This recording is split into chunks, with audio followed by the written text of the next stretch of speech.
ఎందుకు కొట్టావు మీనా అని బాలు అడుగుతూ ఉంటాడు. అందరూ కరెంట్ షాక్తో అలా ఇదవుతూ ఉంటే ఏం చేయాలో తెలియక తప్పని పరిస్థితుల్లో అత్తయ్య గారిని కొట్టాల్సి వచ్చిందండి అని మీనా డౌట్గా చెప్తూ ఉంటుంది.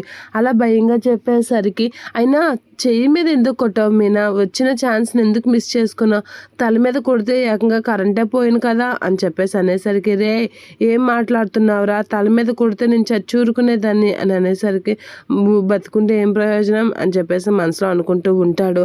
అదే వచ్చిన ఛాన్స్ ఎందుకు మిస్ చేసుకోవన్నావని అంటున్నాను అంతే అని అనేసరికి, మీనా రాకపోయి ఉంటే నిజంగా మనం చచ్చిపోయే వాళ్ళం ప్రభా అని చెప్పేసి అంటూ ఉంటుంది. ఇక ప్రభావైతే ఒళ్ళవన్నీ ఇదవుతూ ఉంటుంది. ఇక కరెంట్ షాక్ కొట్టిందని తెలియక నాకు రోహిణి వీళ్ళందరూ ఒకరి తర్వాత ఒకరు అందరం కరెంట్ షాక్తో ఇబ్బంది పడుతూ ఉంటే మీనా బాగా ఆలోచించి మంచి పనే చేసింది. లేదు అంటే ఒకే ఇంట్లో 5 శవాలు ఒకేసారి లేస్తాయి అని అనేసరికి రోహిణి వీళ్ళందరూ అలా చూస్తూ ఉంటారు. అయినా ఈ కరెంటు బోర్డు మెయిన్ ఆఫ్ చేసింది కదా, ఎవరు ఆన్ చేశారు అని చెప్పేసి అంటూ ఉంటారు. అలా అనగానే ఊరు నాయను మెయిన్ గురించి ఇప్పుడు మాట్లాడుతున్నాడు అని చెప్పేసి మనోజ్ అనుకుంటూ ఉంటాడు.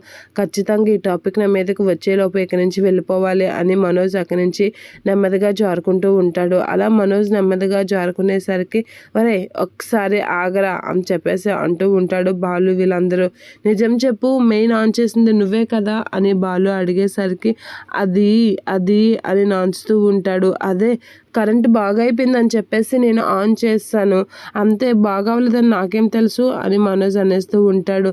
రే ఎంత పని చేసావురా అని చెప్పేసి ప్రభావతి అయితే మీనా దగ్గర ఉన్న పూరికార తీసుకొని వచ్చి మనోజ్ మీదకైతే విరుచుకుపడుతూ ఉంటుంది.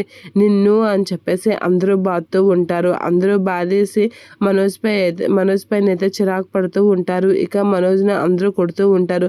నీ కారణంగా మేము చావాల్సి వచ్చింది కదరా అని చెప్పేసి కొడుతూ ఉంటారు.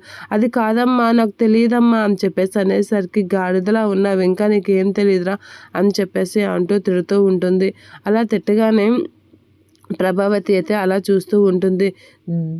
నీ వల్ల మేము చావాల్సి వచ్చింది కదరా అని చెప్పేసి అనేసరికి మనోజ్ అయితే అలా చూస్తూ ఉండిపోతూ ఉంటాడు. అందరూ అయితే మనోజ్ని కొడుతూ ఉంటారు.